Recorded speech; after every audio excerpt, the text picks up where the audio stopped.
물만 마셔도 살찐다. 이 말은 진실일까요? 거짓일까요?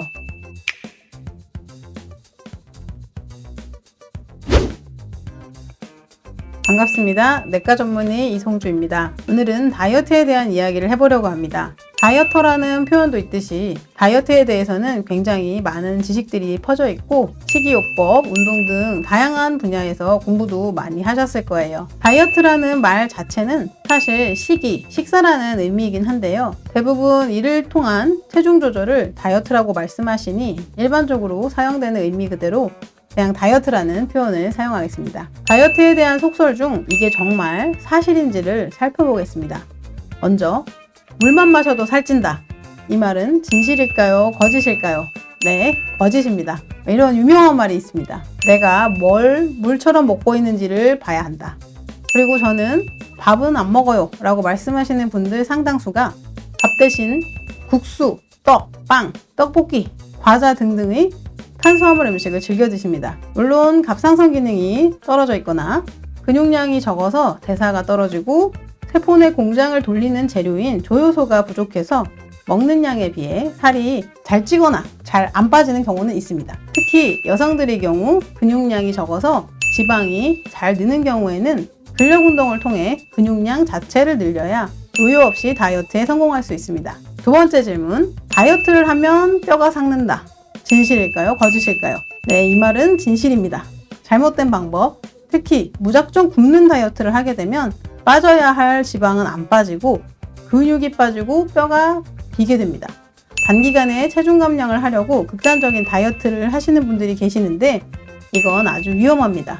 단백질 보충이 충분히 되지 않으면 근육 손실이 오고 그럼 결국 대사가 떨어지게 되면서 나중에 다이어트 기간이 끝났을 때 아주 빠른 속도로 요요가 옵니다.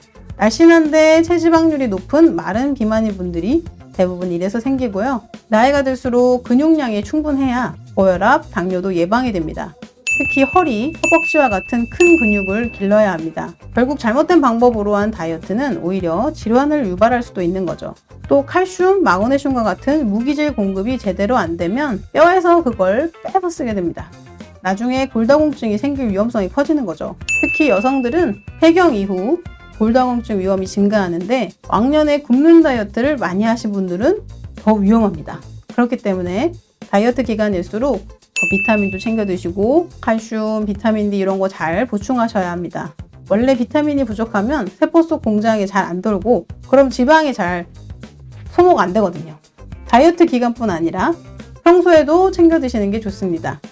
저는 살이 아니라 부은 거예요. 이 말이 진실일까요? 거짓일까요? 네, 진실일 수도 있고 아닐 수도 있습니다. 정맥순환이 잘 안 되는 경우 다리가 부을 수 있습니다. 그리고 갑상선 기능이 떨어질 경우 부종이 생길 수 있고요.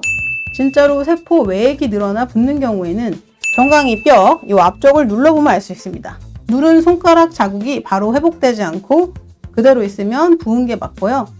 그런 분들은 꼭 가까운 내과를 방문하셔서 왜 이런 부종이 생겼는지 혹시나 간이나 신장에 문제가 있는 건 아닌지 검사를 받아보셔야 합니다. 그 이후 필요하면 이뇨제를 처방받아 보실 수도 있고요. 하지만 그렇지 않으실 경우 정맥 부종일 수도 있고 부은 게 아니라 그냥 살이 늘어난 걸 수도 있습니다. 우리가 인바디 검사라고들 많이 얘기하는 체지방 검사를 해보면 지방 비율과 수분량 등을 알 수 있기 때문에 좀 더 자세히 알 수 있습니다. 물론 둘 다 늘어난 경우도 있습니다. 수분량이 높은 분들이 다이어트를 시작하면 초반에 빠른 속도로 체중이 주는 분들이 바로 그런 분들이고요. 그리고 정맥순환이 안 되는 분들은 포도잎 혹은 포도씨 추출물로 된 처방받을 수 있는 그런 약이 있으니까요. 같이 복용하시면 도움이 됩니다. 갑상선 기능은 혈액 검사를 통해 알 수 있고요. 약 먹을 정도는 아니지만 갑상선 자극 호르몬만 약간 높아져 있다든지 하는 불연성 갑상선 기능 저하 상태도 있을 수 있는데요. 부종이 심하거나 너무 살이 빠지지 않는 경우에는 갑상선 호르몬 보충이 도움이 될 수도 있습니다. 일단 본인의 현재 상태를 분명하게 아는 것이 다이어트 방법을 결정하는 데 필요하겠죠. 네, 지금까지 다이어트에 관한 속설들, 진실 혹은 거짓에 대해 말씀드렸는데요. 2021년 새해에는 꼭 다이어트에 성공하셔서 건강과 아름다움을 되찾으시기를 응원드립니다. 네, 저도 그렇고요. 건강한 대한민국 화이팅! 지금까지 내과 전문의 이송주였습니다. 감사합니다.